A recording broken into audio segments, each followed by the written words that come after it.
আসসালামু আলাইকুম, welcome back. সবাইকে স্বাগত আবারও আমাদের ইউটিউব চ্যানেলে। আজকে আমরা তোমাদের জন্য একটি নতুন পর্ব নিয়ে এসেছি। আজকের আমাদের আলোচনার বিষয় হচ্ছে নাউনের ওপর বিগত বছরের ঢাকা ইউনিভার্সিটিতে যতগুলা কোশ্চেন এসেছিল আর কি। আমাদের বিগত পর্বে আমরা দেখেছিলাম নাউন থেকে মেডিকেল অ্যাডমিশন টেস্টে যতগুলা কোশ্চেন এসেছিল সেইগুলো আমরা সলভ করেছিলাম। তো আজকের পর্ব থেকে আমাদের ঢাকা ইউনিভার্সিটির কোশ্চেন ব্যাংক সলভ ক্লাস শুরু। সো সবাই আমাদের সঙ্গেই থাকো। এখন ঢাকা ইউনিভার্সিটিতে মোটামুটি নাউনের উপর অনেকগুলো কোশ্চেন এসেছিল। সো সবগুলো হয়তো আমাদের এক পর্বেই কভার করা সম্ভব হবে না। এজন্য আমরা চেষ্টা করব এক পর্বে না যদি হয় তাহলে মনে করো যে 2 বা 3 পর্বে ছোট ছোট করে আমরা মোটামুটি নাউনের সব কোশ্চেন শেষ করে দেব। সো এই কোশ্চেনগুলো হচ্ছে, দেখো আরেকটা কথা বলে রাখি, সেটা হচ্ছে এই কোশ্চেনগুলো যখন আমরা সলভ করি শুধু অ্যান্সার মুখস্থ করার জন্য সলভ করি না। আমরা এই কোশ্চেনগুলো সলভ করি, এই কোশ্চেন একই রকমের টাইপের যদি বারবার কোশ্চেন চলে আসে, তোমরা দেখতে পাবো যখন কোশ্চেনগুলো আমরা সলভ করি দেখবে এক কোশ্চেন বারবার চলে এসেছে। সো একটা কোশ্চেন একবার যদি সলভ করো, এরপরে যত প্রকার ওই টাইপের কোশ্চেন আসবে সবগুলো যেন আমরা সলভ করতে পারি। এই জন্য ওই কোশ্চেনের রিলেটেড যত প্রকার কথা, যত প্রকার বেসিক আছে সবগুলো আমরা যেন ভালোভাবে মাথার মধ্যে গেঁথে নিতে পারি। সো বেশি কথা না বাড়িয়ে চলো আমরা চলে যাই আমাদের মেইন ক্লাসে। দেখো 1 নাম্বার কোশ্চেন বলেছে Dhaka university, which of the following is not an abstract noun. বলেছে কোন এই 4টা অপশনের মধ্যে কোনটা অ্যাবস্ট্রাক্ট নাউন নয়। দেখো আমরা জানি নাউনকে মেইনলি 2টা ভাগে ভাগ করা যায়। দেখো যদি আমরা একটু দেখি যে হচ্ছে নাউনকে আমরা মেইনলি 2 ভাগে ভাগ করতে পারি। একটাকে বলা হয় কংক্রিট আর একটাকে বলা হয় হচ্ছে অ্যাবস্ট্রাক্ট। এখন দেখো অনেক বিশ্ববিদ্যালয়ে দেখবা কোশ্চেন আসে যে হচ্ছে এই যে তোমার কংক্রিটের এন্টোনিম কি, আবার বা অ্যাবস্ট্রাক্টের এন্টোনিম কি। কংক্রিটের এন্টোনিম কিন্তু অ্যাবস্ট্রাক্ট, আবার অ্যাবস্ট্রাক্টের এন্টোনিম কিন্তু কংক্রিট। এই দুটো ওয়ার্ড একটু মাথায় রাখবা। দেখো আমাদের নাউনকে 2 ভাগে ভাগ করা হয়, একটা হচ্ছে কংক্রিট, একটা হচ্ছে অ্যাবস্ট্রাক্ট। এখন কংক্রিট কাকে বলে? যেই নাউনগুলোকে আমরা আমাদের পঞ্চ ইন্দ্রিয় দ্বারা ডিটেক্ট করতে পারি সেইগুলোকে বলা হয় কি?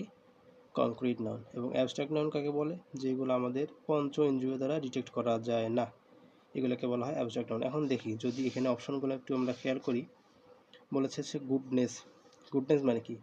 একটা অ্যাবস্ট্রাক্ট জিনিস বোঝাচ্ছে, এটা কি ধরা ছোঁয়া বা পঞ্চ ইন্দ্রিয় দ্বারা ডিটেক্ট করা যায়? যায় না। তার মানে এটা হচ্ছে অ্যাবস্ট্রাক্ট নাউন। ফ্যামিলি জিনিসটা হচ্ছে মানে আমাদের পরিবারের সদস্যদের নিয়ে গঠিত হয়, এটা কিন্তু অ্যাবস্ট্রাক্ট নাউন না, এটা কিন্তু দেখা যাচ্ছে, চোখ দিয়ে দেখতে পাচ্ছি। তার মানে একটা কালেকটিভ নাউন, ফ্যামিলিটা একটা কি কালেকটিভ নাউন, এটা হচ্ছে অ্যাবস্ট্রাক্ট নাউন না। তার মানে অ্যান্সার এটা হচ্ছে। এখন দেখো বাকি দুটা কেন হচ্ছে না। সি নাম্বার হচ্ছে ব্রেভেরি। দেখো এটা কিন্তু একটা গুণের নাম, এটা কি আমরা দেখতে পাচ্ছি, ধরতে পাচ্ছি বা ছুঁইতে পারতেছি, স্পর্শ করতে পারতেছি না, তার মানে এটা একটা অ্যাবস্ট্রাক্ট জিনিস বা অ্যাবস্ট্রাক্ট নাউন। এখন ডি নাম্বার হচ্ছে চাইল্ডহুড, ছোটোবেলা বা ছেলেবেলা, এটা কি আমরা দেখতে মানে তোমার ধরতে পাই, ছুঁতে পাই, স্পর্শ করতে পাই না, এটা একটা অ্যাবস্ট্রাক্ট জিনিস। এগুলো একটু মুখস্থ টাইপের জিনিসপত্র, এগুলো আমাদের যখন নাউনের বেসিক ক্লাস করাইছিলাম তখন খুব ভালোভাবেই শেষ করাইছি, সবাই দেখে নিতে পারো আমাদের নাউনের বেসিক ক্লাস। এই ভিডিওর কমেন্ট সেকশনে আমি সেটার লিঙ্ক দিয়ে দেবো বা ডিসক্রিপশন থেকেও দেখে নিতে পারো। সো দেখো 2 নাম্বার কোশ্চেনে বলেছে চুজ দ্য কারেক্ট সেন্টেন্স। 4টা সেন্টেন্সের মধ্যে কোনটা সেন্টেন্স কারেক্ট। দেখো এখানে ঢাকা ইউনিভার্সিটি 12-13-তে এসেছিলো, আবার তোমার হচ্ছে হাজী মোহাম্মদ দানেশ বিজ্ঞান এবং প্রযুক্তি বিশ্ববিদ্যালয়ে কোশ্চেন এসেছিল ইউনিটে। তার মানে দেখো একই কোশ্চেন কিন্তু বারবার চলে আসে। এটা 2012-13 সালে এসেছিলো, এটা দেখে এসেছিলো হচ্ছে 2014-15 সালে। তার মানে কি একটা কোশ্চেন বারবার রিপিট হয়। এ নাম্বার দেখো বলছে the jury are arguing among themselves. দেখো এই কোশ্চেনটা মূলত এসেছে কালেকটিভ নাউন থেকে। এখন কালেকটিভ নাউন যখন আমরা পড়ি তখন আরেকটা টপিক এখানে চলে আসে, সেটাকে বলা হয় নাউন অফ মাল্টিটিউড। এই নামটা হয়তো অনেকেই শুনেছো বা অনেকেই শোনো নাই। আমরা হচ্ছে আমাদের বেসিক ক্লাসে ভালোভাবেই শেষ করেছি। দেখো নাউন অফ মাল্টিটিউড জিনিসটা কি? যখন কালেকটিভ নাউনের সদস্যদের মাঝে কোনো প্রকার তাদের মতের বিরোধ বা দ্বন্দ্ব দেখা না যায়, সবগুলোকে সামষ্টিকভাবে বোঝায়, তাকে বলা হয় কি? Collective noun. কিন্তু কালেকটিভ নাউনের মেম্বারদের মাঝে যখন দ্বন্দ্ব দেখা যায়, তাদের মতো পার্থক্য দেখা যায়, তাদেরকে একসঙ্গে না বুঝিয়ে আলাদা আলাদা করে বোঝানো হয়, তাকে বলা হয় নাউন অফ মাল্টিটিউড। এখন যখন নাউন অফ মাল্টিটিউড হয় তখন ভার্ব এবং অবজেক্ট, ভার্ব প্লাস হচ্ছে অবজেক্ট, এই দুইটা প্লুরাল হয়ে যায়। কিন্তু কালেকটিভ নাউনের ক্ষেত্রে ভার্ব এবং অবজেক্ট দুইটা সিঙ্গুলারি থেকে যায়। সো এই বেসিক পার্থক্য থেকে এখন দেখি আমরা অপশনগুলো দেখি। The jury are arguing among themselves বলেছে এই বিচারক মণ্ডলীর মধ্যে কি দেখা গিয়েছে, মত পার্থক্য বা মত বিরোধ দেখা দিয়েছে। তার মানে কি, এটা একটা noun of multitude, collective noun না। তার মানে কি, এটা হচ্ছে এখানে কি হবে, ভার্ব হবে প্লুরাল, তোমার হচ্ছে অবজেক্ট হবে প্লুরাল। এখন দেখো শেষ থেকে যদি দেখি, দ্য জুরি হ্যাজ, কিন্তু এটা সিঙ্গুলার ভার্ব, তার মানে এটা হচ্ছে না অপশন, তার মানে অ্যান্সার হচ্ছে না। সি নাম্বার দেখো যে জুরি হ্যাজ আর্গুড, এটাও হ্যাজ, তার মানে এটাও হচ্ছে না। বি নাম্বার বলছে দ্য জুরি ইজ, এটাও কিন্তু সিঙ্গুলার ভার্ব, তার মানে এটা হচ্ছে না। এখন এ নাম্বার বলছে the jury are, plural verb themselves, অবজেক্টও হচ্ছে প্লুরাল, তার মানে এটা হচ্ছে তোমার answer, the jury are arguing among themselves. দেখো এখন আসি সি নাম্বারে। 3 নাম্বার কোশ্চেনে বলেছে I need dash soap to wash my dress with. বলেছে আমি আমার তোমার কাপড় বা যেগুলো জামা কাপড় ধৌত করার জন্য কি চাই, সাবান চাই। এখন সাবান জিনিসটা একটা হচ্ছে নন কাউন্টেবল নাউন, বা হচ্ছে যে নাউনগুলোকে গণনা করা হয় না মূলত। এখন এই যদিও বা নন কাউন্টেবল নাউন, কিন্তু এখন আমাদের কাপড় ধোয়ার জন্য শুধুমাত্র আমরা একটা মানে সাবান নেই না, সাবানের টুকরা নেই, একটা পিস নেই বা টুকরা নেই। এর জন্য দেখো এখানে কি হচ্ছে, এনি আমরা জানি নন কাউন্টেবল নাউনের আগে নন কাউন্টেবল ডিটারমিনার বলবি। এনিটা হচ্ছে একটা এমন একটা ডিটারমিনার, এটা সাধারণত কাউন্টেবল নাউনের ক্ষেত্রে বসে, এটা হচ্ছে না। এ নাম্বার এটা কাউন্টেবল নাউনের ক্ষেত্রে বসবে, মানে সি নাম্বার এটা হচ্ছে না। ডি নাম্বার মাসটাও মানে মাসটা হচ্ছে নন কাউন্টেবল ডিটারমিনার, যদিও এটা নন কাউন্টেবল ডিটারমিনার, কিন্তু এখানে নিতে পারবো না, কারণ আমাদের সাবান জিনিসটা একটা নির্দিষ্ট করে এখানে বোঝাইছে যে একটা পিচ দরকার আমার, এই জন্য আমাদের অ্যান্সার হবে পিস অফ। এই দুইটাই অ্যান্সার হয় গ্রামেটিক্যালি, কিন্তু এখানে মেইনলি মোস্ট অ্যাপ্রোপ্রিয়েট অ্যান্সার হচ্ছে অপশন বি। এখন আসি 4 নাম্বার কোশ্চেনে। দেখো 4 নাম্বার কোশ্চেনে বলেছে the dash of the office will be sold, অর্থাৎ একটা অফিসের তোমার হচ্ছে কি এখানে ফার্নিচার বিক্রি করা হবে। এখন ফার্নিচার জিনিসটা কি, ফার্নিচার জিনিসটা কেমন নাউন, আমরা সবাই জানি ফার্নিচার হচ্ছে একটা নন কাউন্টেবল নাউন। এখন নন কাউন্টেবল নাউনকে আমরা জানি প্লুরাল করা যায় না। দেখো অপশনগুলোর মধ্যে যদি আমরা একটু খেয়াল করি, বি নাম্বারে বলেছে দ্য ফার্নিচার্স, ইএস করা আছে, তার মানে প্লুরাল করা আছে, তার মানে অপশন নাম্বার বি অ্যান্সার হবে না, কারণ নন কাউন্টেবল নাউনকে কখনোই আমরা প্লুরাল করতে পারবো না। এখন অপশন নাম্বার ডিও তোমার দেওয়া আছে হচ্ছে ফার্নিচার্স, তার মানে এটা অ্যান্সার হচ্ছে না। এখন যদি দেখি অপশন নাম্বার সি এবং হচ্ছে এই দুইটার মধ্যে নন কাউন্টেবল নাউন তোমার হচ্ছে ফার্নিচারকে প্লুরাল করা নাই, তার মানে দুইটা অ্যান্সার হতে পারে। কিন্তু দেখো একটা অফিসের কি শুধুমাত্র পিস, অর্থাৎ একটা ফার্নিচার বা দুইটা ফার্নিচার মানে জিনিস বিক্রি করা হবে না, পুরো অফিসটার সব ফার্নিচার একবারেই বিক্রি করা হবে। এজন্য ফার্নিচার পুরো সামষ্টিকভাবে ফার্নিচার অ্যান্সারটা হবে, তার মানে অপশন নাম্বার এই অ্যান্সার। আশা করি সবাই বুঝতে পেরেছো। এখন দেখো 5 number, Nasrin is an interior decorator designs dash. দেখো এই সেম কোশ্চেন, নন কাউন্টেবল নাউনকে প্লুরাল করা যায় না, এটা হচ্ছে না। এখন নন কাউন্টেবল নাউনের আগে নন কাউন্টেবল ডিটারমিনার বসবে, তার মানে এখানে দা দেয়া আছে, এটা হচ্ছে না। সামটা হচ্ছে একটা কাউন্টেবল ডিটারমিনার বা নন কাউন্টেবল, দুইটার আগেই বসে, কিন্তু এখানে এটা হচ্ছে না, তার মানে অ্যান্সার হবে অপশন এ। সহজ জিনিস, এই 4 নাম্বারের মতোই 5 নাম্বার সেম কোশ্চেন। দেখো 6 নাম্বার এখন যদি দেখি, বলেছে there is dash milk in the bottle. বলেছে এই বোতলের মধ্যে মিল্ক আছে, দুধ আছে। এখন দুধ জিনিসটা কি নাউন, সবাই জানি নন কাউন্টেবল নাউন। নন কাউন্টেবল নাউনের আগে কি বসে, নন কাউন্টেবল ডিটারমিনার বসে। সো এখানে ফিউ একটা কাউন্টেবল ডিটারমিনার, এটা হচ্ছে না। এনি, ভেরি, এটা তো কোনোভাবেই হচ্ছে না, কিছুই হচ্ছে না, এটা অ্যান্সার হবে না। লিটেল জিনিসটা নন কাউন্টেবল ডিটারমিনার, তার মানে নন কাউন্টেবল নাউনের আগে নন কাউন্টেবল ডিটারমিনার বসবে, তার মানে এটা অ্যান্সার। মেনিটা হচ্ছে একটা কাউন্টেবল ডিটারমিনার, এটা হচ্ছে না। So option answer is option C. এখন যদি আসি 7 নাম্বার কোশ্চেনে, বলেছে do you have to do. দেখো 7 নাম্বার কোশ্চেনে বলেছে do you have to do dash this afternoon, if not I would like to take you to a movie. বলেছে যে তোমার যদি বিকেলে কোনো কাজ না থাকে, তাহলে আমি তোমাকে নিয়ে কী করতে যাবো, মুভি দেখতে যাবো। এখন দেখো কাজ জিনিসটা কি, আমরা সবাই জানি কাজ জিনিসটা একটা নন কাউন্টেবল নাউন। এখন নন কাউন্টেবল নাউনের পড়বে কি বসবে, নন কাউন্টেবল ডিটারমিনার বসবে। মেনি কাউন্টেবল ডিটারমিনার, এটা হচ্ছে না। মেনিটা হচ্ছে না। আর মাচ ওয়ার্কস, এখন দেখো আমরা জানি নন কাউন্টেবল নাউনকে কি করা যায় না, প্লুরাল করা যায় না, তার মানে এখানে প্লুরাল করা আছে, এটাও হচ্ছে না, অপশন নাম্বার বি অ্যান্সার, সহজ জিনিস। এখন আসি 8 নাম্বার কোশ্চেনে। 8 নাম্বার কোশ্চেনে বলেছে I don't have dash spare time this days. দেখো এখানে টাইম জিনিসটা বলা আছে, এই টাইম জিনিসটা একটা নন কাউন্টেবল নাউন, তার মানে বুঝতেই পারছো এখানে কেমন ডিটারমিনার হবে, নন কাউন্টেবল ডিটারমিনার। সাম হচ্ছে না, মোর হচ্ছে না, ম্যানি হচ্ছে না, অপশন বি মাছ অ্যান্সার, কারণ মাছ একটা নন কাউন্টেবল ডিটারমিনার। এখন আসি 9 নম্বর কোশ্চেনে। 9 নম্বর কোশ্চেনে বলেছে is there any milk in the jug. এখন জগের মধ্যে কি আছে, দুধ আছে। এখন দুধ জিনিসটা কি, non countable noun, non countable নাউনের আগে নন কাউন্টেবল ডিটারমিনার বসবে। নান হচ্ছে না, ম্যানি হচ্ছে না, সাম হচ্ছে না, অপশন সি নাম্বার অ্যান্সার। এখন আসি 10 নম্বর কোশ্চেনে। দেখো পরবর্তী কোশ্চেনে বলেছে there is dash on the roads today. এই কোশ্চেনটা একটু ইম্পর্টেন্ট আছে, দেখো বলেছে যে বর্তমানে আজকের দিনে মানে রাস্তায় খুব বেশি মাত্রার ট্রাফিক নেই। ট্রাফিক জিনিসটা একটা নন কাউন্টেবল নাউন, সবাই জানি। এখন নন কাউন্টেবল নাউনের আগে কী বসবে, নন কাউন্টেবল ডিটারমিনার বসবে। মেনি, ফিউ, এই দুইটা হচ্ছে তোমার কি কাউন্টেবল ডিটারমিনার, এই দুইটা আগেই অ্যান্সার হচ্ছে না, ফার্স্টে এলিমিনেট। এখন বি নাম্বার এবং সি নাম্বার, ভেরি মাস ট্রাফিক, মাস এটা হচ্ছে একটা নন কাউন্টেবল ডিটারমিনার, এই মাসটাও একটা নন কাউন্টেবল ডিটারমিনার, দুইটাই অ্যান্সার হচ্ছে। আমরা দাগাবো কোনটা, এখন আমাদের দাগাইতে হবে অপশন নাম্বার সি, কারণ অপশন নাম্বার বি এ বলেছে ভেরি মাস ট্রাফিক। এখন ভেরি মাস ট্রাফিক হবে না, কারণ কি, কারণ হচ্ছে ভেরি মাস ট্রাফিক সাধারণত নন কাউন্টেবল নাউনের আগেই বসে ভেরি মাস, কিন্তু এটা সচরাচর নেগেটিভ সেন্টেন্সের ক্ষেত্রে ইউজ করা হয়, বা যখন কোয়েশ্চেন করা হয় তখন ইউজ করা হয়। বুঝতে পারছো? দেখো যেমন দেখো আমরা যদি একটু লিখি যে তোমার হচ্ছে ইজ দেয়ার ভেরি মাস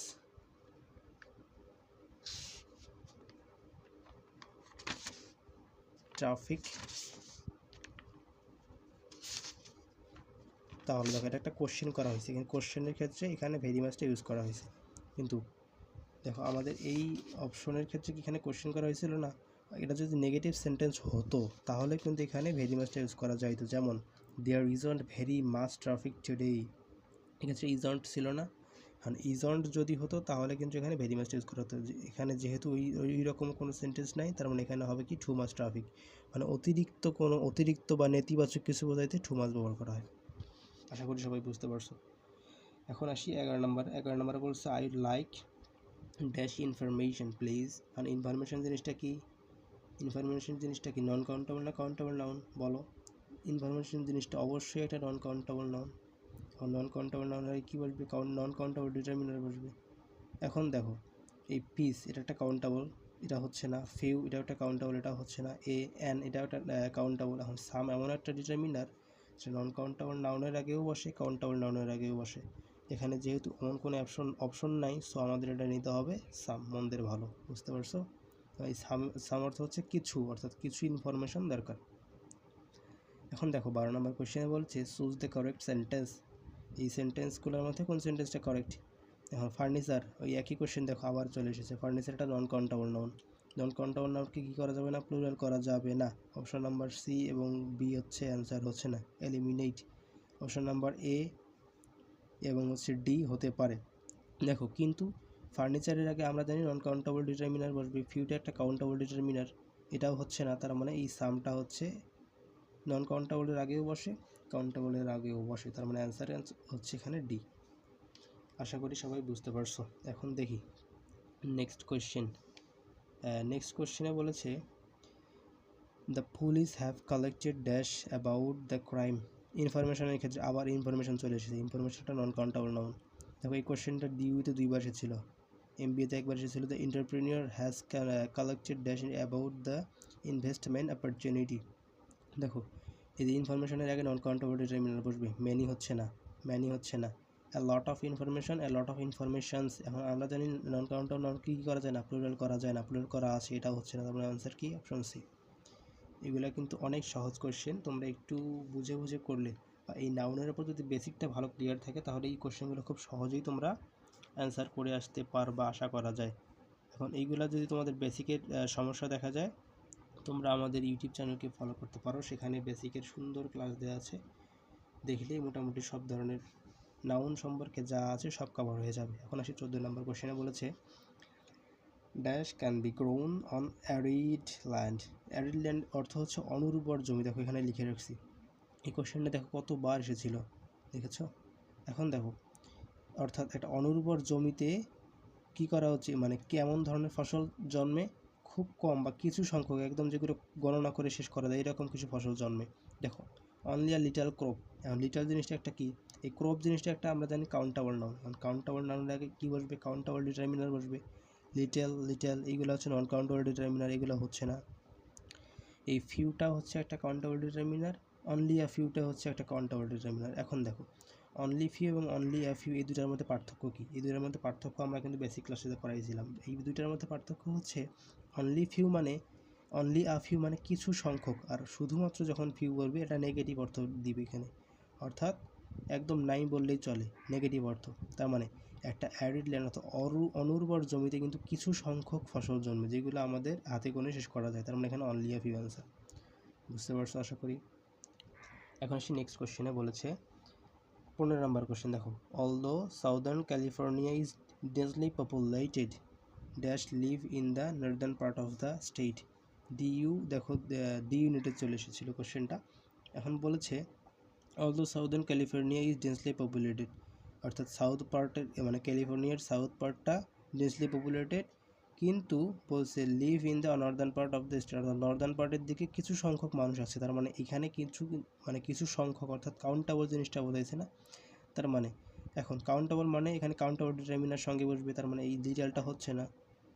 এখানে অনলি আ ফিউ মানে হতে পারে, সামটাও হতে পারে, মেনিও হতে পারে। এখন এই তিনটার মধ্যে আমরা কোনটা নেব? Many people. দেখো এখানে হচ্ছে মানে কিছু সংখ্যক বোঝাইছে, অর্থাৎ এই নর্দার্ন পার্টে কিছু সংখ্যক মানুষ বসবাস করে। আর মেনি মানে অনেক সংখ্যক, তেমন এটা হচ্ছে না, নেগেটিভ অর্থ, অর্থাৎ অপোজিট ওয়ার্ডটা বোঝাইছে এখানে। অপশন নাম্বার সি বলেছে সাম অফ দ্য পিপল, অর্থাৎ সাম অফ দ্য পিপল। দেখো এটা কিন্তু ইউজটা ঠিক মতো হয়নি, তেমন এটা হচ্ছে না। অপশন নাম্বার বি বলছে অনলি আ ফিউ, অর্থাৎ এ ফিউ বলতে এখানে কিছু সংখ্যক বোঝাইছে। এই পার্থক্যটা বোঝাইলাম না গত মানে আগের কোশ্চেনটাতে। দেখো অনলি আ ফিউ এবং ফিউ এর পার্থক্য সেখান থেকে এখানে চলে এসেছে, কিছু সংখ্যক মানুষ সাউদার্ন বা নর্দার্ন পার্টে বসবাস করে। সো আজকের ক্লাসটা আমরা এ পর্যন্তই রাখলাম। নেক্সট পার্টে দেখা হবে হচ্ছে ঢাকা ইউনিভার্সিটিতে, অর্থাৎ ঢাকা ইউনিভার্সিটির হচ্ছে তোমার নেক্সট যে কোশ্চেনগুলো ছিল, এখানে মোট 15টা কোশ্চেন করাইলাম এক পার্টেই। নেক্সট পার্টে হয়তো বা শেষ হয়ে যাবে ঢাকা ইউনিভার্সিটি নাউনের কোশ্চেনগুলো। সো এই পর্বগুলা তোমরা সবাই করতে থাকো যদি আমাদের ক্লাসগুলো ভালো লাগে। যদি তোমাদের মনে হয় এইগুলো হচ্ছে তোমাদের জন্য অনেক ইফেক্টিভ, হেল্পফুল, তাহলে তোমরা ক্লাসগুলো সবাই বন্ধুদের মধ্যে শেয়ার করে দিতে পারো। ফেসবুক গ্রুপ বলো বা হোয়াটসঅ্যাপ মেসেঞ্জার যেগুলো আছে, তোমাদের কলেজের গ্রুপগুলো আছে, সবাই বন্ধুদের মধ্যে শেয়ার করে দিতে পারো। দেখো এই রকমের question solving, trolley question solving class মোটামুটি খুব কমই পাওয়া যায়, মোটামুটি আমার চোখে তেমন পড়ে না। এভাবে কোশ্চেন সলভ করলে দেখা যাবে তোমাদের কোশ্চেন সলভিং যে ক্যাপাবিলিটি আছে সেটা বৃদ্ধি পাবে। আর এটা বৃদ্ধি পাওয়াটা কিন্তু একজন অ্যাডমিশন টেস্ট পরীক্ষার্থীর জন্য অনেক অনেক বেশি ইম্পর্টেন্ট, সেটা তোমরা পরীক্ষার হলে গিয়ে বুঝতে পারবা। সো আজকে এ পর্যন্তই। সবার সুস্থতা এবং মঙ্গল কামনা করে শেষ করছি। আসসালামু আলাইকুম এভরিওয়ান।